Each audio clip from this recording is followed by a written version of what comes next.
as well. So a lot of different opportunities. And again, I think Simpson these are some of the things that really set Simpson apart from other schools. So you go through the application process, you've been admitted, you've received your initial award. What's next? The biggest thing is obviously filing your FAFSA. So as most of you know, October 1st during your senior year, that's the very first day that you can file your FAFSA. Once you've actually been admitted and you have your FAFSA into Simpson, we can really start talking about the bottom line costs. So don't ever be afraid to reach out to your admissions counselor to discuss financial aid. We are here to help, and Emily would attest to this as well. We're going to go to bat for you as much as possible to get you the best opportunity, best offer as possible, and make sure that Simpson is of value to you. You know, everyone's got a certain value or price that they kind of put higher education in, and we want to make sure that Simpson falls within that. A lot of different opportunities to make sure that Simpson is affordable and accessible for you. Once you have decided that Simpson is where you want to be, the next step is to pay your enrollment deposit. So your $200 enrollment deposit, which you can mail a check in or you can pay that directly on our website, that's what locks your spot in, and that will also trigger the next steps for you. So we as an admissions office kind of look at that deposit as your commitment to Simpson, and then we let you fill out housing contracts. That's when you can sign up for orientation and registration dates. All that stuff happens once that deposit's paid. And I always say, let your counselor know as soon as that deposit's paid so we can get it processed quickly and get you kind of moving forward on all the next paperwork. So again, I know a lot of you guys are seniors and a lot of you are considering Simpson or have chosen Simpson. And we want to make sure during this kind of weird time that's happening right now with COVID, that again, we have give you guys as many opportunities as possible to hear about different aspects of Simpson that maybe you would have seen at Admitted Student Day or during orientation that maybe you don't have that opportunity to see now. So this is kind of our schedule of upcoming virtual visits. Don't ever be afraid to sign up for multiple of these. We'd love to have you guys attend as many as possible. If you have friends, parents, whomever that want to join as well, this is a lot of really good information, and we bring in the experts to really talk in depth about it. And at the same time, try to keep it short and succinct for you so that it's not taking an entire hour or 2 hours of your time. It's 30 minutes. We cover the admission stuff, and then really the meat of the virtual visit, which tonight is going to be the undergraduate research. Always, I know a lot of you guys are on social media, so don't ever hesitate to follow us. We're on everything: Facebook, Twitter, Instagram, YouTube. So definitely follow us there. We do a lot of different posts showcasing groups, organization, teams on campus, faculty, staff, things like that. So it kind of gives you a little inside look into Simpson as a whole as well. So follow us when you get a minute. But at this point, I'm going to kick it over to Professor Meyer to talk about undergrad research. So Professor Meyer, the floor is yours. All right, thank you very much. And I'll reiterate quickly what Dave said. Thank you for being part of what might have sounded like a strange meeting to meet virtually, but glad to see you all here. And you see I'm overlooking the Flint Hills of Kansas. This is a picture I took when I was with students in the lovely and exotic state of Kansas. So I am a field biologist. So a lot of the specific research that I do personally is environmental science. I see we have an environmental scientist here, but we support undergraduate research on campus in all over campus in all the academic departments and divisions. So and along with Katie Smith, who is actually an exercise scientist, we are the two co-directors of research. So the fact that there is a position, co-director of research, means that Simpson puts a lot of emphasis on research. So I'm glad to see that you're here. Hopefully you are thinking of something about research, but it is something that can help you no matter what your career option is. Research can be a good thing to show potential graduate schools or potential bosses someday that you have critical thinking skills and all sorts of things that can be positive. So we'll give you a little overview of what we do here at Simpson to support research, and feel free to ask. I'll try to keep this chat bar here handy, so I'm happy to answer any questions. So as I said, the types of research we do run the gamut. So scientific research obviously is what I do, but it could be a question that is more appropriate for archival research of some historical documents or a social or political concern. In this part of Iowa, we see all the political candidates because we're the first caucus in the nation. So there's a lot of political science sort of opportunities. So really, it could be some sort of data collection and analysis. Those could be with any field. It could also include something that a lot of people don't think about when they think of research, which is artistic work. So the creation of a theatrical performance or musical composition or something like that. We support all of those sorts of things. And we do actually have a lot of our, speaking for myself, a lot of our science students are also active in theater or music, or so they're getting an opportunity for a lot of things on campus. So how does this happen? There's a lot of opportunities for this. So a student could work with a faculty member. So I've had students, as I said, back here in Kansas. I've taken students to different places throughout the US and also on some study abroad opportunities internationally. And so it could be that that a faculty member has a research project. They have funding maybe to help support a student's travel and supplies and things like that. So it's maybe working in someone's lab, which is a great experience. Students also have the opportunity to create a completely independent project of their own, and I've helped students work on that as well. I want to do a research project with algae and biofuels or something like that. So we help them design it and figure out what we need to gather, what we can do here if we need to run samples somewhere else. Sometimes a student is working in a research group, so we have students working together. Research is typically a very collaborative sort of thing. So students working together, that has its own set of challenges and opportunities there. So a lot of times there are research groups either working with faculty members in a class or faculty members in the summer or during the semester in some sort of independent group. So it's usually is done with some sort of faculty guidance and mentorship. So sometimes we have come up with a research question. Sometimes we're working with the student to come up with a research question. And sometimes the student will approach us and say, hey, I have this great idea. Can I work with you? So no matter what the research looks like, communicating the results is always one of the very most important steps of, if someone figures out how to cure COVID-19, obviously it's useless unless someone communicates those results. So we give students the opportunity. We have on-campus symposia. So here, this picture you see on the slide is actually part of our on-campus research symposium, where classes are canceled and everyone goes and celebrates the research and creativity that has happened across campus. We also encourage students to go off campus and present their work as well.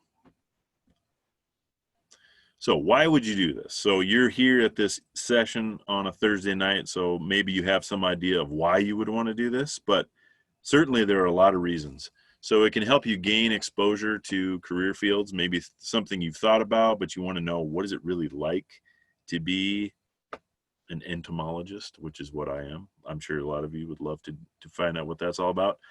You can become an expert on a little component within their field of interest. So you can, it's amazing to me when you see a student work on a project maybe over the summer and they come back with just an extra amount of confidence and a little more excitement about their field. Wow, I did this research project and I'm the expert now. And sometimes if you're doing research on Simpson College campus, maybe you're the best expert on campus, including faculty, because you're doing something that's outside of our expertise.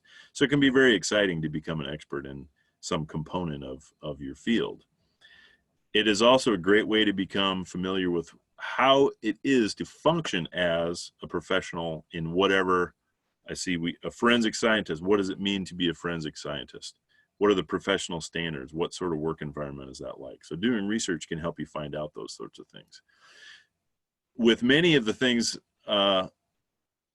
everything that we see, occupational therapy, psychology, forensic science, environmental science, research could be a component of any of those, some more than others perhaps, but figuring out what research would be like as a potential career option is a great thing to do. And not only that, but you can develop a network of contacts before graduation. Everyone will tell you, and you've heard it before, it's not what you know, it's who you know. It's some combination of both of those things. But networking is a great opportunity that comes about when you do research. Developing that skill set I was talking about before that we want you to have when you go off, whether it's to go to grad school, to go into the workforce, whatever it is. Can you think critically? Can you solve problems? Something will go wrong. It always does in research. And that's a great thing, because then you work through, okay, what do I do? All of my critters died, as happens every year in our environmental science classes. If your fish all die, you have to come up with plan B. You can't just say my fish died, and that's the end of my research project. So you will be at some point in an interview, and they'll say to you, name a time when something didn't go the way you expected, and how did you handle it? So research can give you, let me tell you about when all my fish died in my environmental science capstone class. So communication skills, as I already mentioned that, but no matter what field you go into, speaking is a very important component of it. Writing is basically universally important no matter what it is. And if you do research, you get writing and oral presentation skills within your discipline. So it's critical. And as I said before, you can provide evidence. Not only do you do these things and you have a list on your resume, but somebody says, have you done any writing in the field? And you can say, yes, here's a paper I wrote as part of my research project that I did at Simpson. So we value research, and so we embed that in our coursework in many majors. And so often that can be, I don't know how much you've learned about the general education curriculum at Simpson, but every major ends with a capstone, and that's some experience where you put together all you've learned in your coursework. A lot of times for environmental science specifically, that is a research-based sort of a thing. For forensics, it is as well. Other disciplines may have something slightly different, but often it's incorporated into that capstone course. Every student needs to get area of engagement, which is scientific reasoning. So you will get it in any of these options that you guys are planning on, the ones that I saw from the chat. You're going to get a lot of scientific reasoning courses. So that's good. You'll get multiple chances to have that opportunity. Collaborative leadership, again, that working together. Quantitative reasoning, you'll get opportunities to use mathematical skills. So no matter what field you're going into, quantitative skills are very important. And we already talked about the communication. So scaffolded opportunities for research means that in an introductory course, you may get a particular set of skills, and then you build on that throughout your curriculum. So the first labs in the first course in biology, for example, you're doing in designing short-term experiments. And then by the time you're a senior, you're designing your own complete experiment for the whole semester. And many majors look like that. So we have various on-campus opportunities. So we think of a place maybe like Simpson as well. People take classes there, and then when summer hits, you lock the doors and nobody comes back till August. But that's really not the case, because at Simpson, we actually have a group of researchers who are working on problems, and we also come together with a seminar series in the summer. So it's kind of a vibrant experience on campus. It's really more exciting than you might think. There are a couple of projects that are ongoing. Brian's summer research program is specifically for math majors and minors, and it is specifically for first and second year students. That reminds me of one aspect of research, which is often we think, oh, we're going to do research. I'm going to do that when I'm a senior. But it's never too early to start doing research. So even in your first year. The second bulleted project or summer program is the Simpson College Ecological Research Program. So that historically has been myself and another environmental scientist.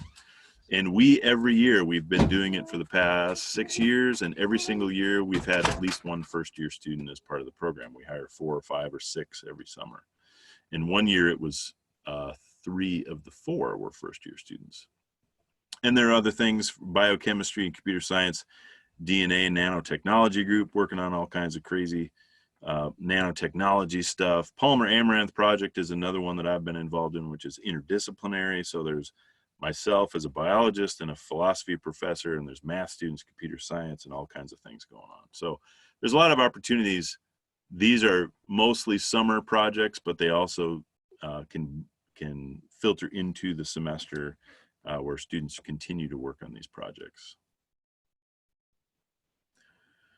Off campus, that means obviously you're leaving Simpson, but we provide a lot of support for students to get these REU experiences, so research experience for undergraduates. This is a specific term or phrase that relates to projects that are funded by the NSF, National Science Foundation.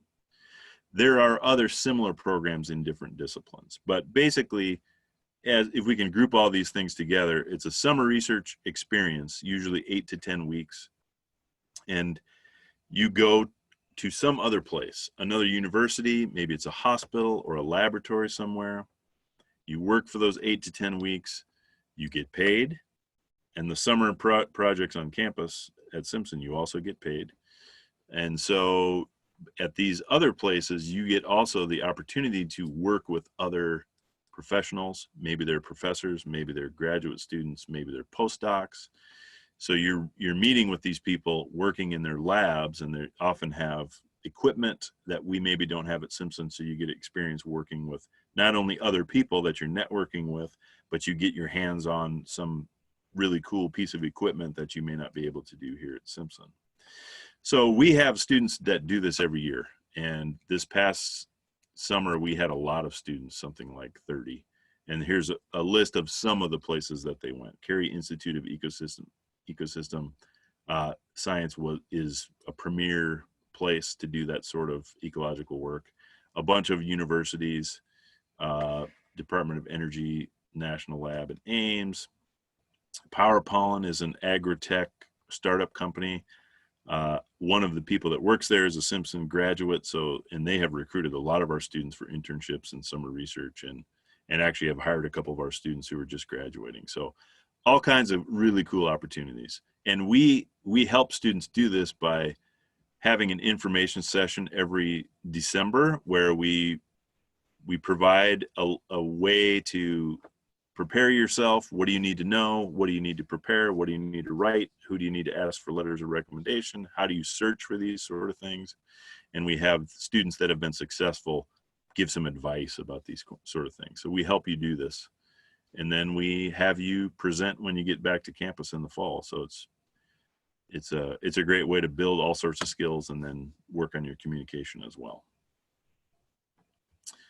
So we have funding available so there's the directors of research at Simpson, and we oversee budgets for this sort of thing to help students. So we have travel stipends for students to go travel to present their research specifically. So we had actually, unfortunately, with the COVID-19 pandemic, we were supposed to have several students. One got accepted to Johns Hopkins to present her research, which is really quite an honor. Unfortunately, that conference was canceled. But so we have students, and she happened to be a philosophy major. So we have students in all disciplines, religion, within the humanities, a lot of science students, a lot of students from all across campus that are able to utilize this. Go to present at a professional conference. They get opportunities to present on campus, but when you go to these professional meetings, then it's the professionals in that discipline. So the stakes are a little higher, and you get to network with those people, and they may ask you a little tougher questions, but it's a fantastic opportunity. And I already referenced the symposium on one of the slides before. This was supposed to happen here in late April is when it always happens. Unfortunately, we've had to cancel our event this particular year, but it's a campus-wide event. Classes are canceled so that everyone can go and support and watch each other. And we have a lot of students, record numbers. Every year seems like there's more students that are presenting research that they did, and you will see presentations from courses, presentations from people that did research during the academic year with faculty on campus, and then we see students that have done work off campus at those REU type presentation. So it really shows the support of the community to go and watch these presentations, give feedback to these presentations, and the administration has canceled classes for several years now. So it really is a pretty impressive event that I would now be inviting you to if it wasn't canceled. So unfortunately, you won't be able to do that. But in years to come, maybe you can be a part of that. So we do have a undergraduate research website. You could jot that down if you would like to peruse any of those opportunities that we have. Mostly students come and find us. So Dave mentioned before the low faculty to student ratio, and we are here to help, and that's why we are at a place like Simpson, because we do like to get to know students. So students come in all the time. Hey, I want to figure out a research opportunity. What, where do I start? So we will help you by pointing you in the right direction. We will help you by helping you develop personal statements in your application. We will write letters, and at a place like Simpson, we will have a very detailed letter that we're able to write, because we see you in multiple classes. We know what you're up to on campus. We go to your sporting events, and we go to see you in plays and that sort of thing. And so it's a great environment for us to get to know you and write letters that really can detail the sort of things that you're really good at. The informational sessions that I mentioned before, for the REU sessions, there's also workshops for how to write your personal statements sometimes, and things like that as well. The Writing Center is always there to help people come up with personal statements and resumes and all sorts of things like that. Dave also mentioned the Career Development Office, which is unbelievable at Simpson. So research opportunities, they will help you prepare applications. They will help you to find opportunities, and can even help you, obviously, career development, help you find a job after graduation as well. But a research opportunities can help you to get there as well. So at that, I will turn it over to see what questions you all may have. All right, everyone. So if you do have a question, just go ahead and add it into the chat. And then we will have Clint or even Dave will be able to answer any questions you may have.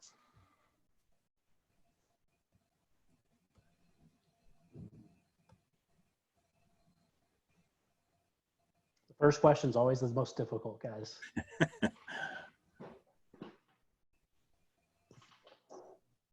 If you also want to just unmute yourself and ask the question, that's fine too. I probably should have said that first.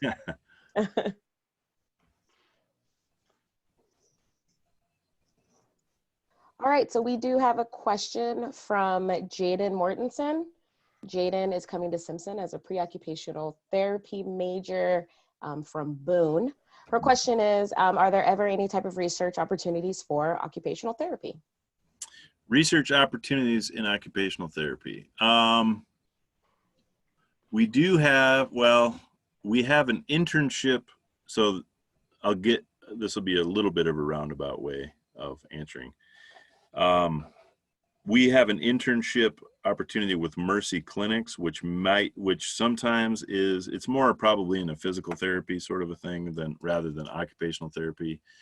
So that's not exactly matching. I will tell you this: we have a student who is an occupational therapy program at Creighton University, and she did research with me. Are you ready?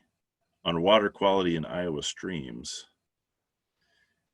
And it helped her get into occupational therapy. Now, is she doing occupational therapy in streams of Iowa? No, absolutely not. But so I don't know if there are particular opportunities for that. There may be some people within the exercise science field that might have something that's kind of close to that. But I will say that research opportunities can be very valuable even if they're not specifically in your field. So we have, for example, people that go to med school. Most of them are looking for research opportunities. And a lot of them, I know one person who is in her second or third year in Missouri, University of Missouri Med School. She said they talked for like a half an hour about her Palmer amaranth research, which is an agricultural weed. So sometimes these research experiences, even if they aren't specifically in medicine or occupational therapy, they can still help you set yourself apart and say, okay, well, you have problem solving skills and you can do these sorts of analyses and you can communicate about your results.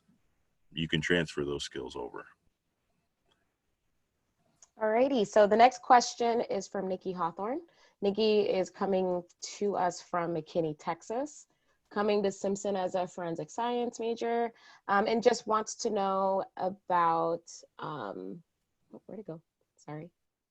About opportunities with the psychology major and research opportunities there. And I might have actually written that down wrong. She may actually be a psychology major. I'm sorry.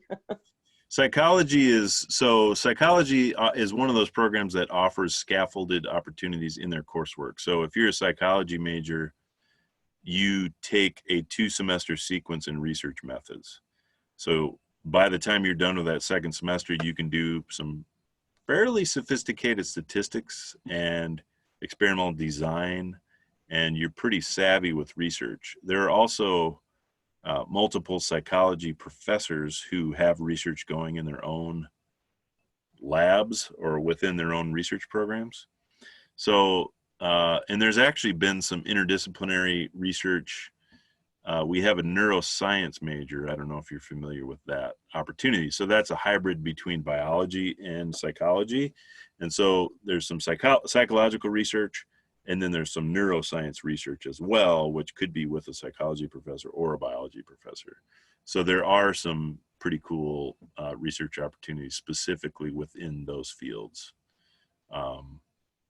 There's a rat colony, so you do all sorts of things with rats, which are appropriate for psychology. The neuroscience research has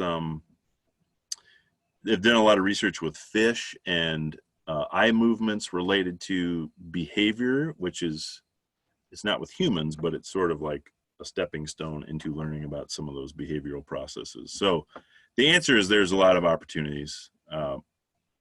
And I would encourage you to reach out to someone from the psychology program, if you haven't done that already, to find out some specifics of what is going on within their research programs. All right, and we have another question here from Dottie and Morgan from Vermillion, South Dakota. Morgan will be I believe, forensic science major, not if I'm right, Morgan. Yes, okay, great. And they actually want to know about internships at a forensic science lab, and kind of what their proximity to Simpson are. First of all, beautiful stretch of the Missouri up there by Vermillion, so you guys are lucky. There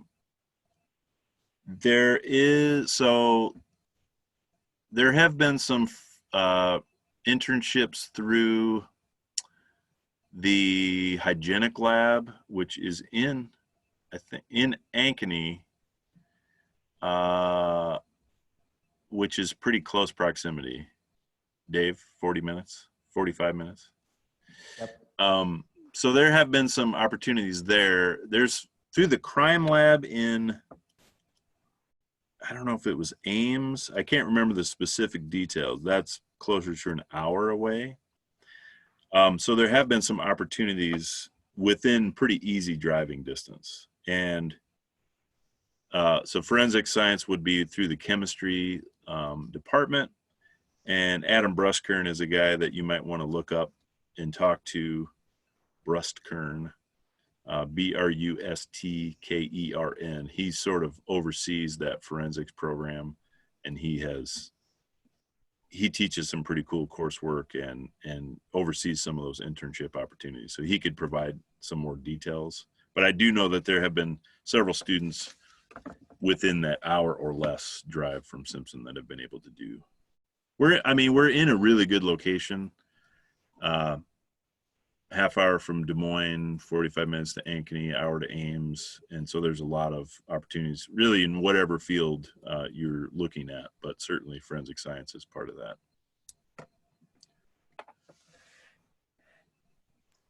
And just so you guys know, Jaden and Nikki and Morgan, I wrote down everything. So I'll have the faculty members follow up with you guys too in regards to those questions. All right, do we have any other questions out there? You can either unmute yourself and ask, or just type it in the chat.